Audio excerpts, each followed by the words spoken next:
Where you been at, big dog? When I've been at, well, I had Christmas yesterday, bro.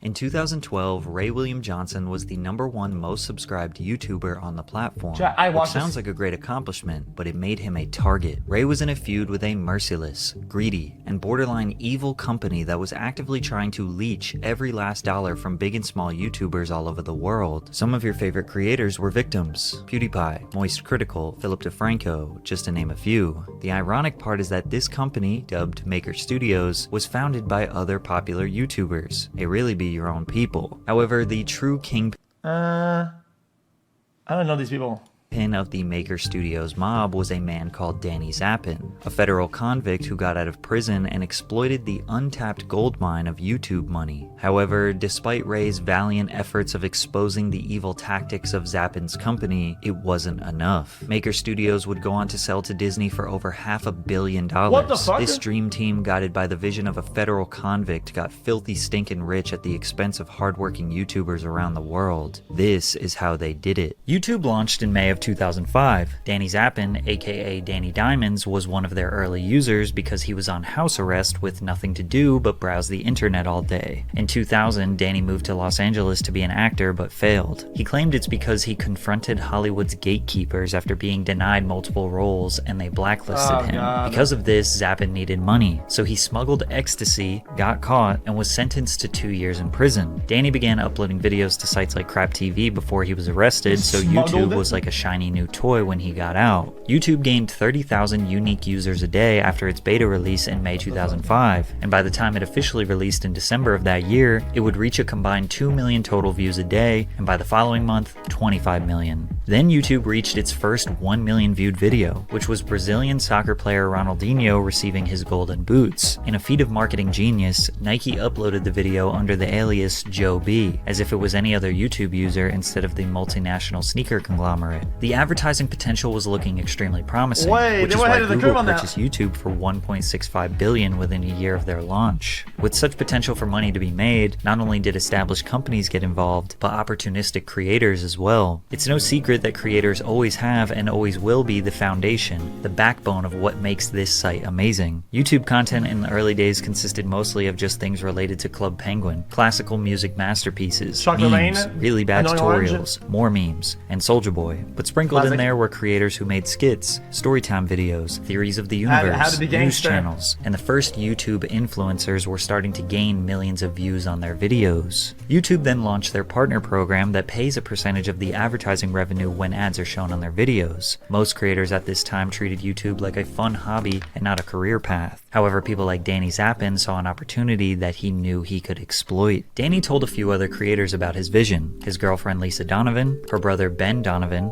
as well as Shay Carl and Kasim G, who were all YouTubers. One night they all got together for a brainstorm session and laid the foundation for what would become Maker Studio. Everything originally, the idea, we were all content creators and there are a few others, and the idea was if we could come together and share our audience and build an infrastructure, we could all scale and build a company, you know, to what it is today. And I made videos, but I didn't know how to do other things. Like, I wasn't a great editor, and I didn't know how to, like, you know, shoot things, and Maker gave me a place where all that was handled, and all I had to do was just try and be funny. And that working together, you know, you can help one another, you know, and I think driving audience to one another and helping new talent that hadn't been established grow an audience, I think is really exciting. They essentially came up with the idea for a studio to share resources and talent, similar to Hollywood studios that have been around for 100 years. Danny thought this was revolutionary, but the idea was nothing special. Most people didn't know why we were founding Maker, and we couldn't get any of our actor friends to participate. The most popular YouTube content was low-quality webcam videos of people with simple ideas and a lot of personality. Why do they need a professional studio? Well, the answer was they didn't. And even 15 years later, many of your favorite creators today are just people in their room coming up with stuff. But Danny had a plan, and step one was to create a success story to prove this could work. Danny and the group launched a collaborative channel called The Station, which even included Shane Dawson, Philip DeFranco, and Hi, I'm Ron. Maker believed each of those stars could be used to direct fans to new artists, which inspired the company to build a network of affiliated channels. And they were right. They had immediate success with Hot Girls on Teen Cribs, amassing 60 million views. What's up, MTV?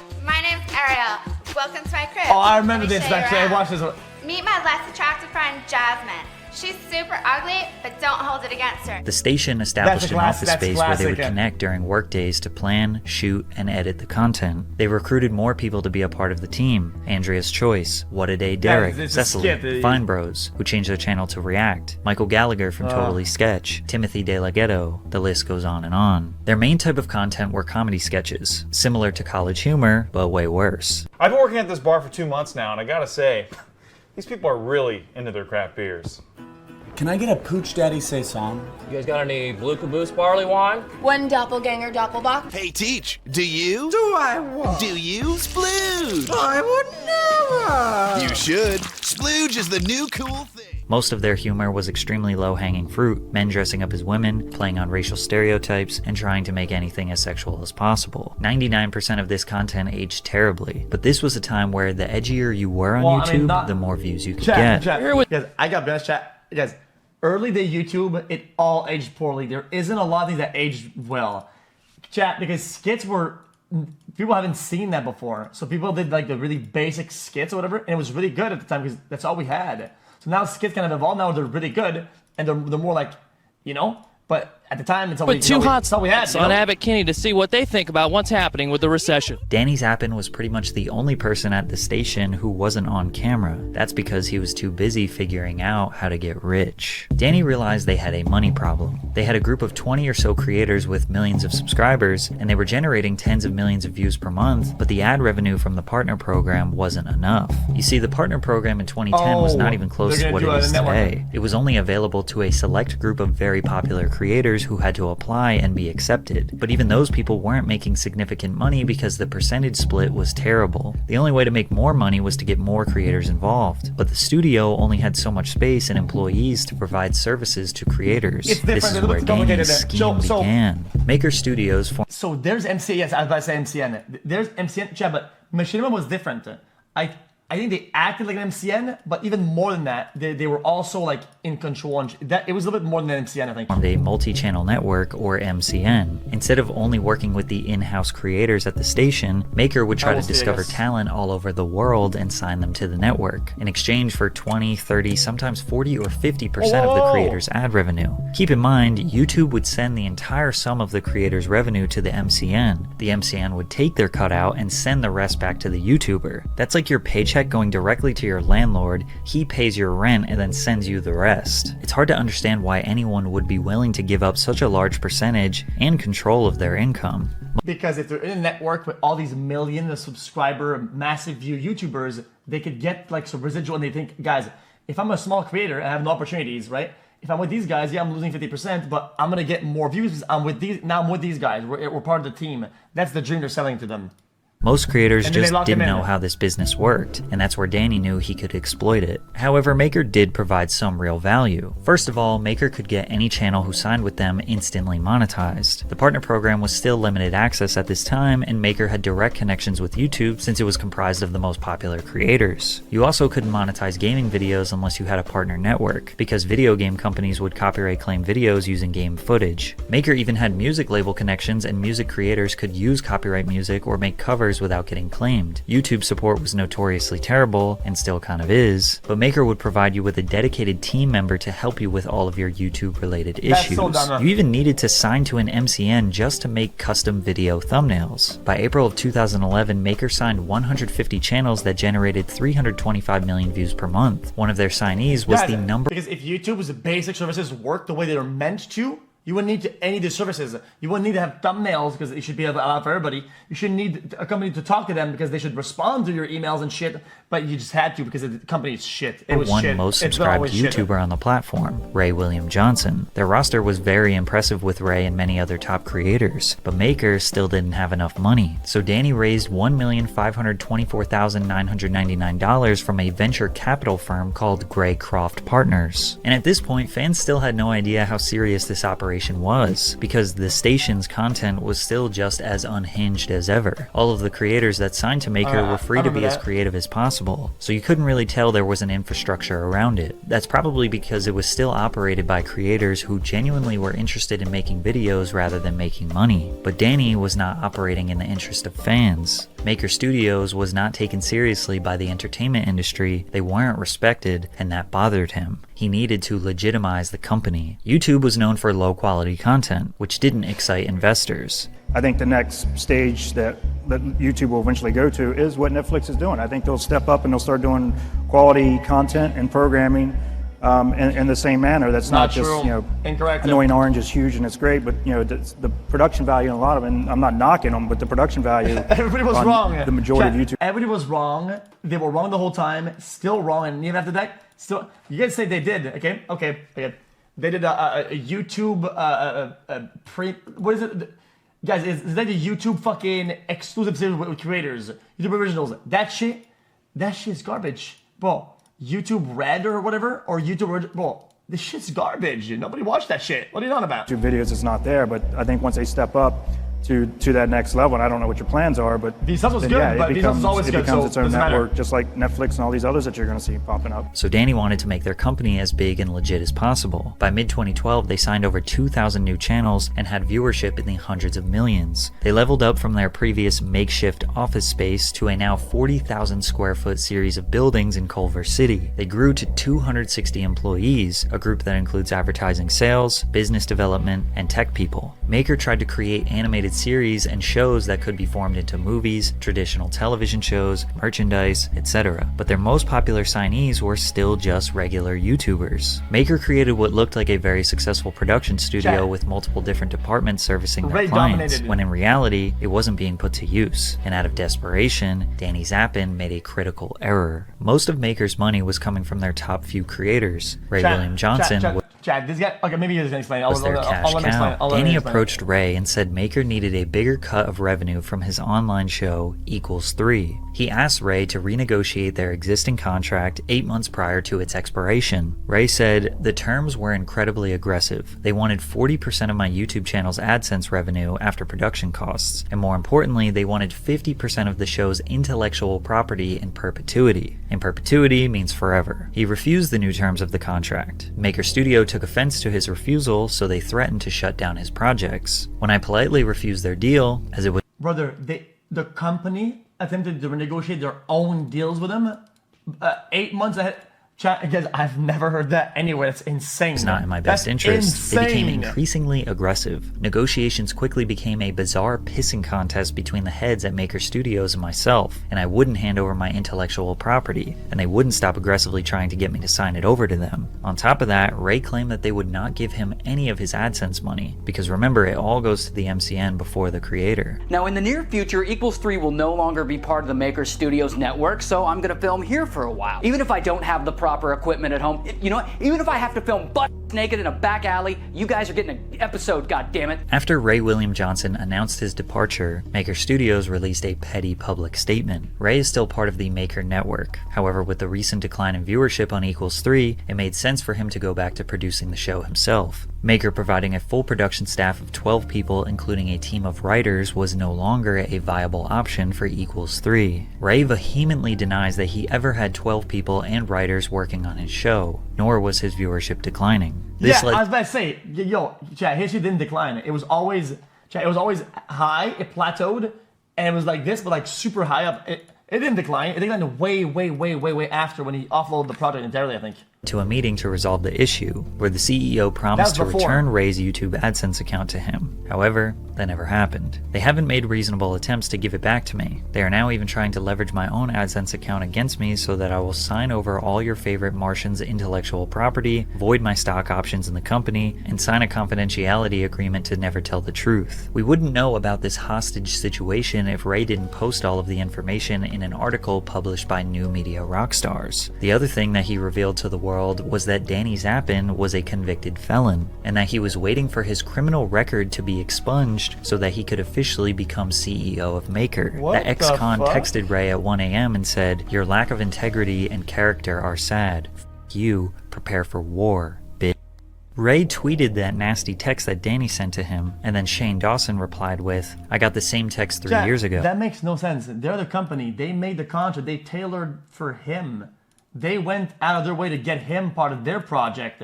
Why is he molding it? Oh, It makes no sense which at is all. interesting since Shane Dawson was a part of the original The Studio crew, then seemingly disappeared. Philip DeFranco said, "There's a theme here," seemingly hinting that he has had the same beef with Danny Zappin. Then the Fine Bros also implied the same thing. Kasim G seemed annoyed at Phil for speaking up. "Philly D, you feeling okay?" Kasim G, "Just wondering how you and your guys can sweep this one under the rug."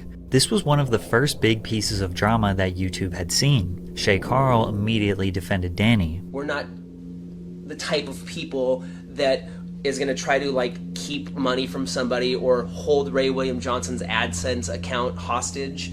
That is definitely not our intention, and that's not Danny Diamond's intention, and that's not Maker Studios' intention. I am proud to be part of Maker Studios. Maker Studios has done a lot for a lot of YouTubers. They have made it possible for over 350 people to earn a living. Guys, if something is a reality, what the fuck does it matter if it's the intention?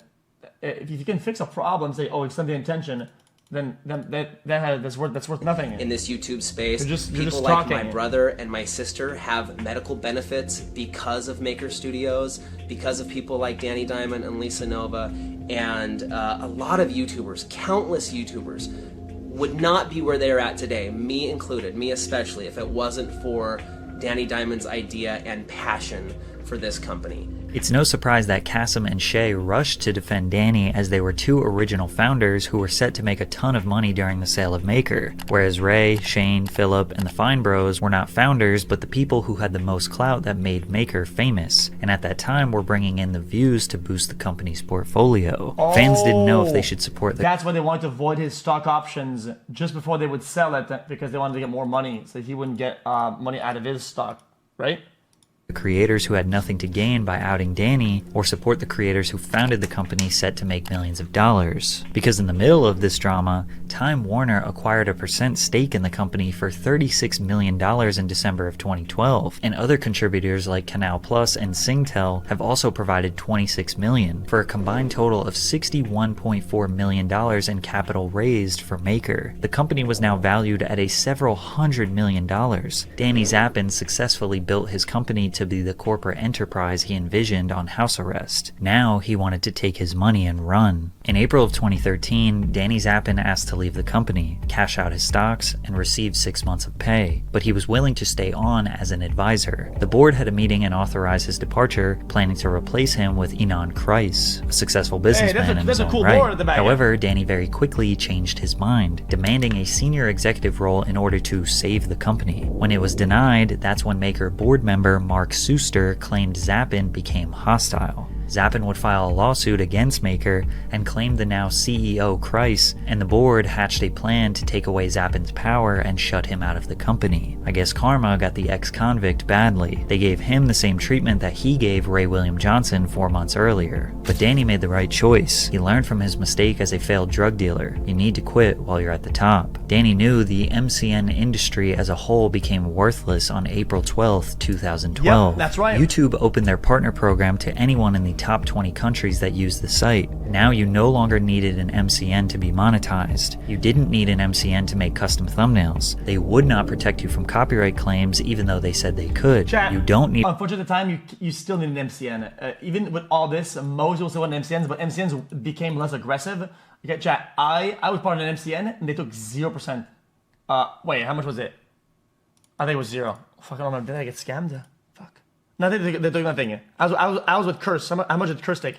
Need a fancy multi-million-dollar studio to produce videos in your bedroom. Maker 15. had way too many creators signed to their network to provide services and support to all of them individually. So why would a creator sign to them? Well, because they were really good at lying. Today we have the benefit of hindsight. We know how many independent creators have built legitimate businesses through YouTube. We now know that YouTube is somewhat of a stable career path. It's not just some wacky hobby that only fringe kids do. In 2012, the future of YouTube was still unknown, so it was very easy for sales representatives at a big company like Maker to convince little old Patrick that he needs the backing of a major corporation. But they even convinced large creators to join. In December 2012, Maker was able to acquire the new #1 most subscribed and viewed YouTuber on the platform, PewDiePie. Once that happened, they acquired most of the YouTube giants. epic rap battles of history, Tobuscus, Markiplier, Jacksepticeye, to name a few. They quickly became the #1 MCN. By early 2014, they had over 55,000 signed creators to their network. But big creators like PewDiePie likely were not giving 10 to 40% of their ad revenue to Maker, especially amidst their bad press. Some creators gave Maker 0% of their ad revenue, and the reason Maker took 0% was more devious than you could imagine. The fact that MCNs received the entire ad revenue check from YouTube, then took a small percent or 0% before sending it to the creator was crucial for their business model. It makes their cash flow look insane. Hold on.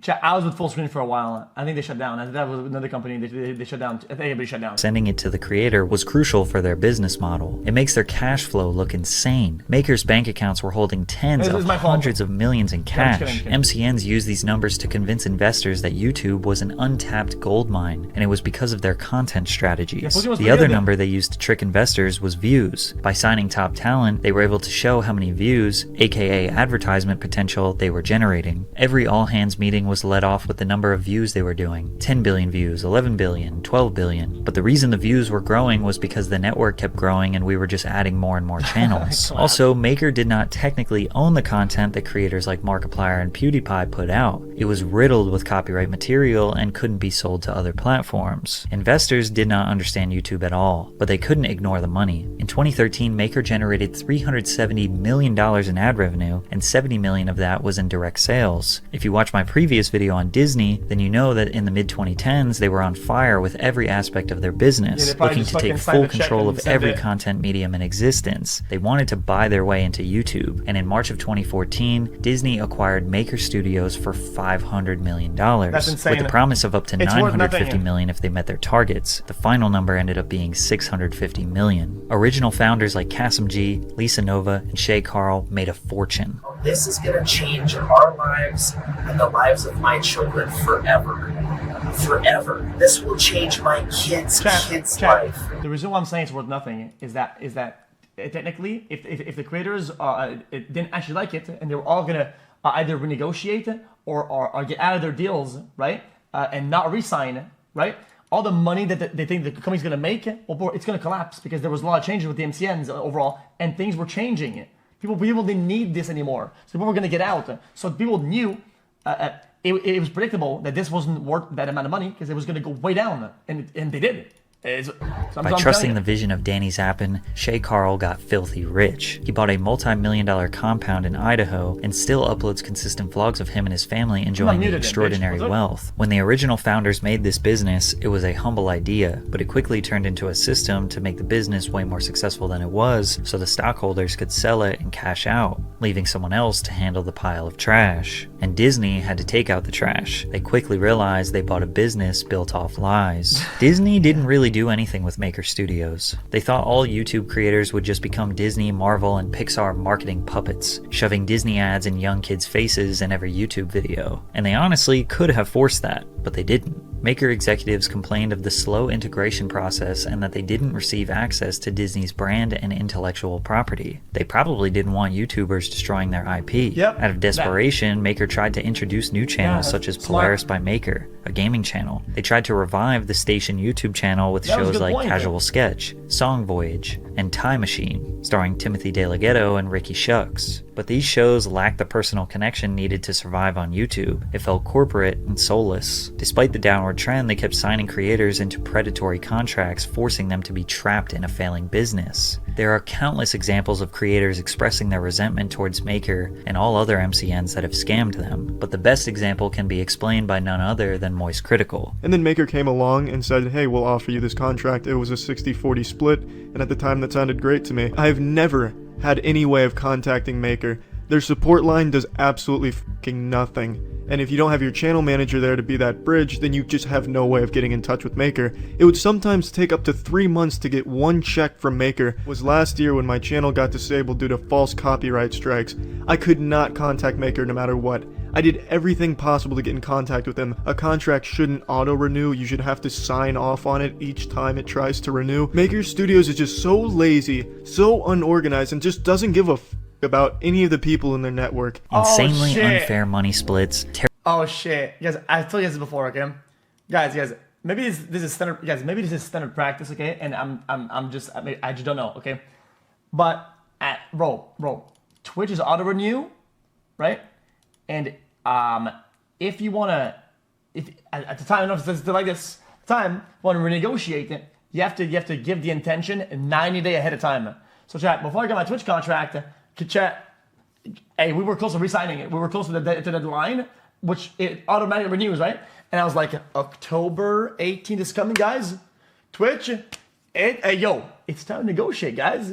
Hey, guys, it's time to negotiate, right? And chat, we were not even in October at that point, right? We're like in fucking August or whatever. And they were like, yo, dude, hey, listen, you have to tell us a 90 days ahead of time, okay? So try again next year. And I had to wait a full year on the same contract, dude. Bro, I was on the fucking grind, brother, on the same thing, bro. Off on it each time it tries to renew. Maker Studios is just so lazy, so unorganized, and just doesn't give a about any of the people in their network. Insanely unfair money splits, terrible communication, no assistance with copyright, and automatically renewing contracts that creators cannot get out of. In a silver lining to a terrible situation, PewDiePie stepped in and saved the entirety of YouTube. His anti-Semitic joke and Nazi imagery had Maker immediately drop him from the network. Disney decided they could not take a risk on unpredictable YouTubers anymore. Wow, so they cut support from over 60,000 YouTubers down to just 300. They rebranded Maker to Disney Digital Network, and now the MCN business is pretty much dead. It's hard to know if Danny knew this business would be a scam from the very beginning. It initially started out as a humble group of creators working together to achieve a common dream, and within a short few years they were strongholding thousands of creators in evil contracts, forging their books to make themselves look successful, and almost destroyed YouTube as a whole. But I guess a few YouTubers got filthy rich, so it's all good, right? I mean, okay, might be a hot take. Yes. It's still nice that Disney released them, because Disney could have they could have just said, okay, we're just gonna let this ride out, and we're just gonna write out the contracts, right? And then you can get out of your contract when the contract is over, and people would have gone getting scammed. Releasing them at least gives them a new option to go somewhere else and do other shit, which is I think irrespectable at least. All right. What happened?